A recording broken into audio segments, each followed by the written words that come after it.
जो चीज़ें दिखाई गई हैं क्या वो सारी चीज़ें सही हैं हमारे बारे में? मुस्लिम समाज के विरोध में नहीं दिखाया गया है। हाँ, एक मुस्लिम परिवार दिखाया गया है जो कि एक मुस्लिम कट्टरपंथी व्यक्ति जो कि ये सोच उसके दिमाग में कि मैं ज़्यादा बच्चे पैदा करूंगा तो अल्लाह खुश होगा, जबकि ऐसा कुछ नहीं है। ज़्यादा बच्चे पैदा करने से अल्लाह खुश नहीं होता है। इस्लाम बहुत लचीला धर्म है। उसमें इसी बात को दिखाने के लिए की कोशिश की गई है कि मुसलमानों को क्यों पंचर पुत्र कहा जा रहा है या फिर क्यों केवल ठेला ढकेलने वाला और पान ठेला चलाने वाला कहा जा रहा है।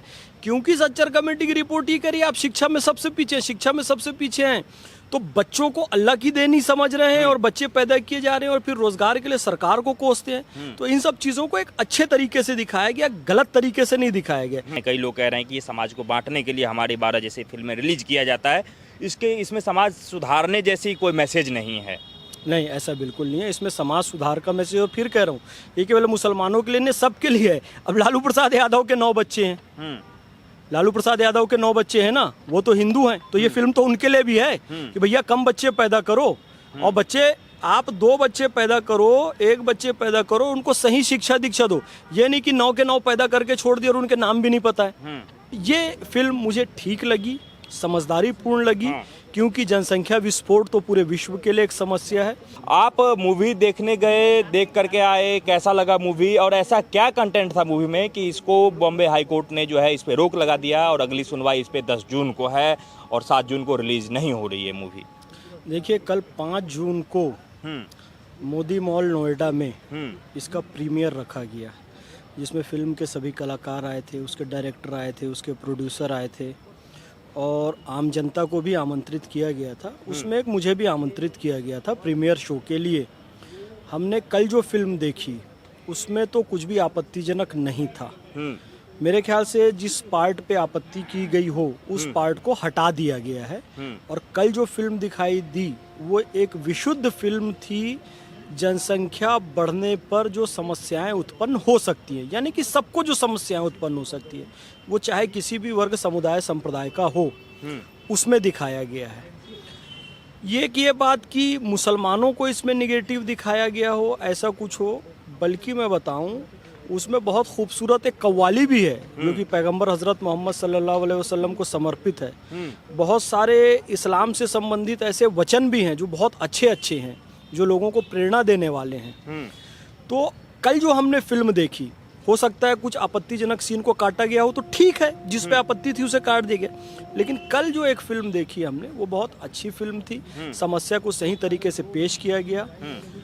जो डबल स्टैंडर्ड है जो धर्मगुरुओं का, वो बताया गया।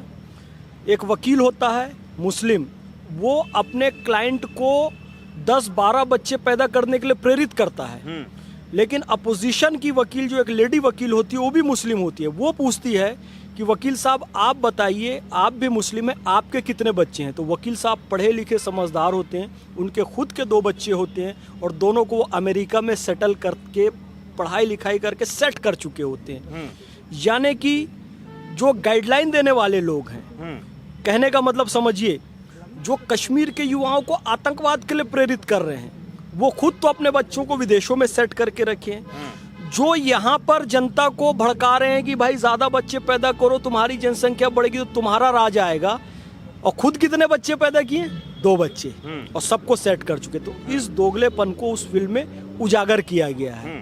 तो ये फिल्म मुझे ठीक लगी, समझदारी पूर्ण लगी, क्योंकि जनसंख्या विस्फोट तो पूरे विश्व के लिए एक समस्या है।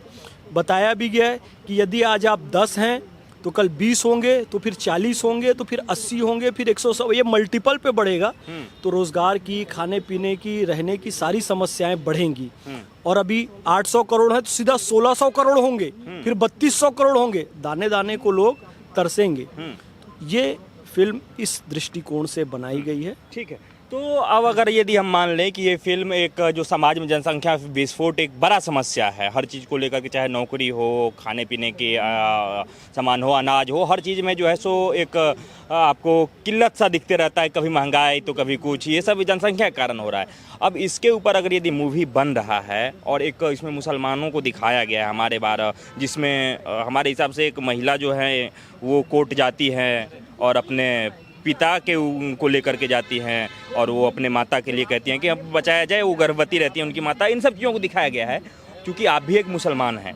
तो ये सारा चीज़ें जो दिखाया गया है, जिसके लेकर के कोर्ट ने बैन भी लगा दिया, तो इन सब चीज़ों को कैसे देखते हैं? क्या सही में जो है इस मूवी को लेकर के मुसलमान जो हैं वो परेशान है, ऐसी फिल्में नहीं आनी चाहिए समाज में? देखिए, परेशान वो लोग हैं जिन्होंने ये फिल्म अभी देखी ही नहीं है।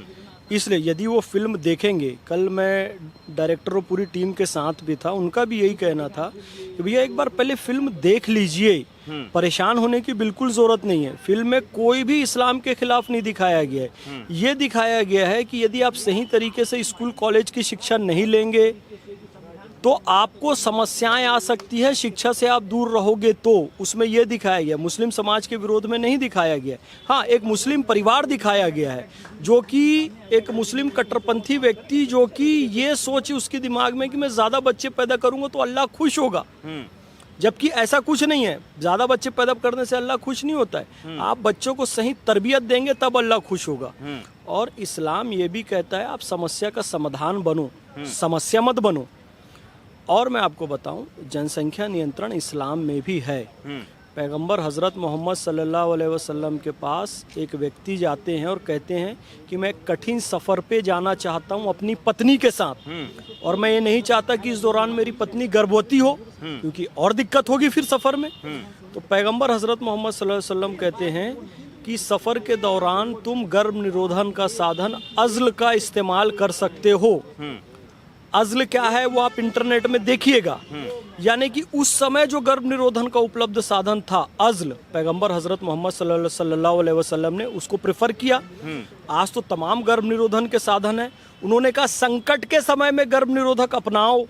उस समय का, आज तो बड़ा संकट है, खाद्यान्न का, रोजगार का, ये सब जनसंख्या विस्फोट के कारण हो रहा है। तो इस हिसाब से आज भी हमको उपलब्ध गर्भ निरोधन के साधन अपनाने चाहिए। ये इस्लाम की भी शिक्षा, इस्लाम बहुत लचीला धर्म है। उसमें इसी बात को दिखाने के लिए की कोशिश की गई है कि मुसलमानों को क्यों पंचर पुत्र कहा जा रहा है, या फिर क्यों केवल ठेला ढकेलने वाला और पान ठेला चलाने वाला कहा जा रहा है। क्योंकि सच्चर कमेटी की रिपोर्ट ही करी, आप शिक्षा में सबसे पीछे, शिक्षा में सबसे पीछे हैं। तो बच्चों को अल्लाह की देन समझ रहे हैं और बच्चे पैदा किए जा रहे हैं और फिर रोजगार के लिए सरकार को कोसते हैं। तो इन सब चीजों को एक अच्छे तरीके से दिखाया गया, गलत तरीके से नहीं दिखाया गया। तो इसमें मुस्लिम हिंदू सभी समाजों को इसे देखकर इस समस्या को समझना चाहिए, उसके समाधान की ओर आगे बढ़ना चाहिए। फिल्म का जहाँ तक मैंने ट्रेलर देखा, चूंकि मैंने तो फिल्म देखा नहीं, आप फिल्म देखे हैं, तो उसमें कुरान का आयतें कहीं कहीं कोट किया गया है।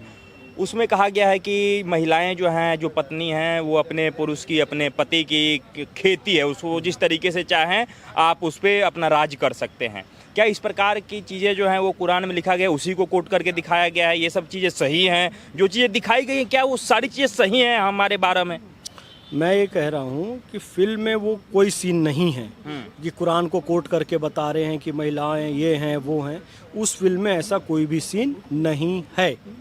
ट्रेलर में होगा, फिल्म में कट कर दिया गया है।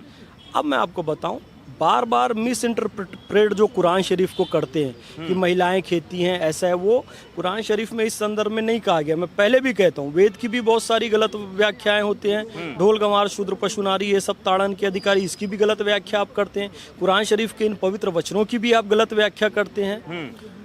कुरान शरीफ में जो निर्देश दिया गया है महिलाओं की विशेष सुरक्षा के लिए, जो महिलाएं कहती हैं जी पुरुष सिगरेट पी रहा है तो हम भी पिएंगे, पुरुष सिगरेट पी रहा है गलत कर रहा है, तो महिलाओं को वो नहीं करना चाहिए। और महिलाओं को विशेष तौर से इसलिए नहीं करना चाहिए कि महिलाओं का प्रमुख कार्य एक संतति है, यानी कि वंश को आगे बढ़ाना है, गर्भधारण करना है। गर्भधारण संस्कार सनातन इस्लाम दोनों में बताया गया। गर्भधारण पुंसवन सीमांतुनयन, जब बच्चा गर्भ में होता है तो उस दौरान महिला को क्या क्या सावधानी बरतनी चाहिए, जिसके कारण महिलाओं को किसी गलत कार्य या किसी गलत खान पान या किसी गलत नशे में लिप्त नहीं होना चाहिए। तो अब हम भारत माता को क्या कहते हैं? भारत माता हमें अन्न उपजा कर देती है ना, ये हमारी जन्म देने वाली माता हमें संतान संतति उपजा कर देती है। उसको गलत इंटरप्रेट करते हैं कि महिला खेती है, उस पर जैसी चाहे खेती, वो नहीं है। संतति आगे बढ़ाने वाली कुरान शरीफ में बहुत अच्छे तरीके से समझाया गया, लेकिन कुछ कट्टरपंथी और नासमझ लोग उसको गलत तरीके से इंटरप्रेट करते हैं। उस फिल्म में भी वो डायलॉग ऐसा ट्रेलर में है, लेकिन फिर लगा कि वो आक्रामक है तो उसको फिल्म से हटा दिया गया। कुरान शरीफ में अच्छी बातें और अच्छे तरीके से कही गई हैं, सभी वेद में भी। जब ये हमारे 12 एक ऐसी फिल्म है जिससे समाज को सीख लेनी चाहिए, चाहे वो हिंदू हो या मुस्लिम हो, फिर इसको बम्बई हाई कोर्ट से बैन क्यों करवाया गया? बम्बई हाई कोर्ट ने इसको बैन क्यों किया और मुस्लिम समाज इतने परेशान क्यों है इस पिक्चर को लेकर के? अभी हमारा समाज प्रगतिशील चीज़ों को स्वीकार करने के लिए उतना तैयार नहीं हुआ है। उस समय भी नहीं हुआ था, अभी उतना ज़्यादा थे। जब सर सैयद अहमद खान साहब ने पहली बार कहा कि हम मुस्लिमों को आधुनिक शिक्षा से जोड़ेंगे, आधुनिक पढ़ाई मॉडर्न एजुकेशन से जोड़ेंगे, तो उनको मुसलमानों ने चप्पलों की फूल माला पहनाई, चप्पलों की माला पहनाई थी कि भैया हमको सिर्फ मदरसा चाहिए, हमको आधुनिक विद्यालय महाविद्यालय स्कूल कॉलेज नहीं चाहिए। ठीक वही बात अभी हुई है कि जनसंख्या नियंत्रण की एक बड़ी समस्या पर ये फिल्म बनाकर आई गई, तो एक कट्टरपंथी वर्ग उसका विरोध करने लगा।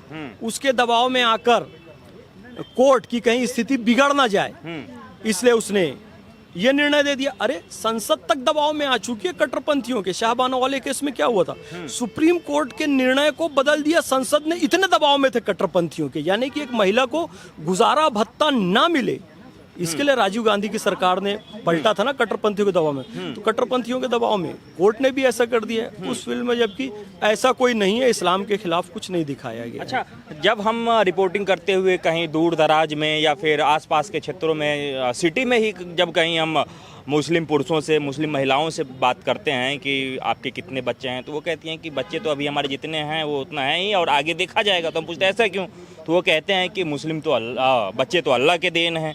तो इस प्रकार का जो एक सेट है अवधारणा उनके मन में, क्या इस फिल्म को देख करके ये जो अवधारणा है वो दूर होगा? क्या बच्चे जो हैं वो अल्लाह की देन तो हैं ही, लेकिन जितना चाहें उतना कर सकते हैं? इन सब चीज़ों को लेकर के क्या सोचते हैं? इस फिल्म के बाद ये सब चीज़ें हटेंगी, दूर होंगी?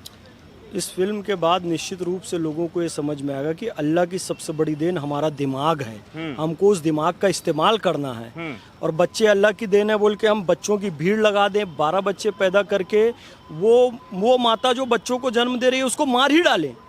उस फिल्म में वो क्लाइमैक्स में वो क्या बताऊं, वो खत्म हो जाती है वो लेडी। मैं डिस्क्लोज कर रहा हूँ, अभी फिल्म रिलीज भी नहीं हुई है। तो ये कितनी शर्मनाक बात थी कि वो पढ़ाई लिखाई के अभाव में वो पुरुष 60 साल का दूसरी शादी करता है, पहले उसके 6 बच्चे होते हैं, उसके बाद वो दूसरी एक नई लड़की से शादी करता है, उससे 6वां बच्चा पैदा करता है और वो लड़की खत्म हो जाती है। तो ये अल्लाह की देन नहीं हुई कि किसी को आप खत्म ही कर दो, उसकी जान ही ले लो। तो ये सब शिक्षा के अभाव में होता है, अशिक्षा के कारण होता है। अल्लाह की सबसे बड़ी देन हमारा दिमाग है। हम समस्या का समाधान बने, समस्या उत्पन्न करने वाला ना बने, अपने दिमाग का इस्तेमाल करें और इस्लाम को ऐसे धर्म के रूप में पेश करें जिससे लोग आपकी इज्जत करें। इस्लाम जानने के लिए व्यक्ति कुरान हदीस नहीं पढ़ेगा, वो मुसलमान को देखेगा, उसके किरदार को देखेगा, तब वो जानेगा कि सही इस्लाम क्या है। इसलिए मुसलमानों का कर्तव्य बनता है कि इस्लाम एक गत्यात्मक धर्म है, एक प्रगतिशील धर्म है, तो उसकी प्रगतिशीलता को बनाए रखें। जो आधुनिक काल के अनुसार चीजें उसको समझे, सीखें और उसके अनुरूप व्यवहार करें। फिर मैं कहता हूं, बात केवल और केवल व्याख्या की है। यदि आप एक अच्छे व्यक्ति के हाथ में जहर भी दे दोगे तो वो उसको अमृत बना देगा, गलत व्यक्ति के हाथ में अमृत भी दे दो तो वो उसको जहर बना देगा। ये लोग ठीक वही करते हैं। गलत इंटरप्रिटेशन करने वाला, गलत व्याख्या करने वाला कुरान को ऐसे पेश करेगा कि वो अपने शरीर पे बम बांध के खुद भी चला जाएगा, दूसरों की भी जान ले लेगा। कुरान शरीफ की इंटरप्रिटेशन करने वाला एक अच्छा व्यक्ति होगा तो अपने आप को भी खुशहाल बना लेगा, दुनिया को भी खुशहाल बना लेगा। तो उनकी व्याख्याओं में गलती है, कुरान या इस्लाम में गलती नहीं है। मैं भी मुसलमान हूँ, डॉक्टर कलाम साहब भी मुसलमान थे, हवलदार अब्दुल हमीद भी मुसलमान, अशफाकुल्ला खान भी मुसलमान, गुलाम गोसाई उस्ताद बिस्मिल्लाह खां भी मुसलमान, इब्राहिम खां गार्दी भी मुसलमान, हकीम खां सूर भी मुसलमान। सब देश के लिए सबने काम किया, मानवता की भलाई के लिए काम किया, देशभक्ति के लिए काम किया, हिंदुस्तान को आगे बढ़ाने के लिए काम किया। यदि कुरान ऐसी शिक्षा देता, नकारात्मक शिक्षा देता, तो ये सब आतंकवादी बन जाते, लेकिन बने क्या? ऐसा नहीं है। तो वो गलत व्याख्या करने वाले लोग अपने स्वार्थ के लिए मुस्लिम युवाओं को भड़काते हैं, कुरान शरीफ की गलत व्याख्या करते हैं। मुस्लिम युवाओं को बचना चाहिए, प्रगतिशील मूल्यों से जुड़ना चाहिए, प्रगतिशील व्याख्याएं करनी चाहिए कुरान शरीफ की।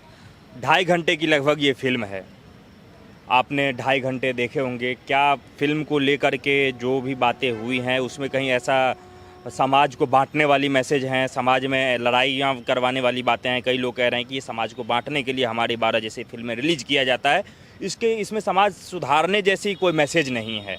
नहीं, ऐसा बिल्कुल नहीं है। इसमें समाज सुधार का मैसेज, और फिर कह रहा हूँ, ये केवल मुसलमानों के लिए नहीं, सबके लिए है। अब लालू प्रसाद यादव के 9 बच्चे हैं, लालू प्रसाद यादव के 9 बच्चे हैं ना, वो तो हिंदू हैं, तो ये फिल्म तो उनके लिए भी है कि भैया कम बच्चे पैदा करो, और बच्चे आप 2 बच्चे पैदा करो, 1 बच्चे पैदा करो, उनको सही शिक्षा दीक्षा दो।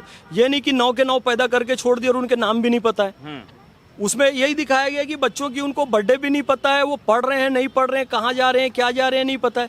तो ये तो सबके साथ है ना, खाली मुसलमानों के साथ थोड़ी है। तो उस फिल्म में ये दिखाया गया, ये बिल्कुल धर्म के आधार पर बांटने वाली फिल्म नहीं है। ये एक जो ट्रेंड चला आया है, हिंदुओं में भी चला आया है, यार मुसलमान इतने बच्चे पैदा करें, हमको भी ज्यादा बच्चे पैदा करना चाहिए। उनके लिए भी शिक्षा है इस फिल्म में, मुसलमानों के लिए भी शिक्षा है। एक ही चश्मे से ना देखें, इसके दोनों पक्ष को देखें, फिल्म में ये बताया गया है। तो जब हम स्क्रॉल करते हैं ट्विटर, फेसबुक, कोई भी अन्य सोशल मीडिया प्लेटफॉर्म, ना वो लोग तो उसमें कहीं जगह पे ये देखा गया है कि डायरेक्टर को भी जो है धमकियाँ दी जा रही है। उसके बाद थिएटर्स को लेकर भी लोग कह रहे हैं कि जहाँ ये फिल्म रिलीज होगी उस थिएटर का हम बुरा हाल कर देंगे, वहाँ आगजनी किया जाएगा। इस प्रकार की बातें की जा रही है। तो लग रहा है कि ऐसे माहौल में फिल्म रिलीज होगा, शांति व्यवस्था कायम रहेगी, हमारे 12 रिलीज होने देंगे लोग। ये तो प्रशासन का काम है कि एक फिल्म बनी है, उसको सर्टिफिकेट भी मिला है, उसको रिलीज़ होने दें ना होने दें, ये प्रशासन का काम है। वैसे इस फिल्म में कुछ भी ऐसा इस्लाम के खिलाफ दिखाया हो, किसी धर्म के खिलाफ दिखाएगा, ऐसा नहीं है।